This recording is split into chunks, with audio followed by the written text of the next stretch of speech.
पैसे से बिन सावन घास हरी मिल जाती है, पैसा है तो गधे को परी मिल जाती है। ये तुम्हारे लिए सीख है कि आप लोगों को पढ़ना है, क्योंकि पैसे के बिना कुछ नहीं होने वाला, और पैसा तभी आएगा जब आप अच्छे पढ़ोगे। बुरे कामों से आने वाला पैसे को अच्छे तरीके से कमाना है तो पढ़ना बहुत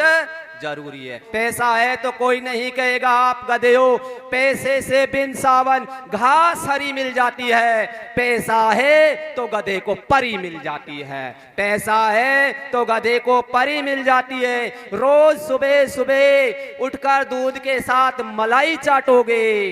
पैसे होंगे तो उद्घाटनों के फीते आप काटोगे, पैसे आने के बाद ही हर कामों में दक्ष बनोगे, पैसे होंगे तो समाज के अध्यक्ष बनोगे,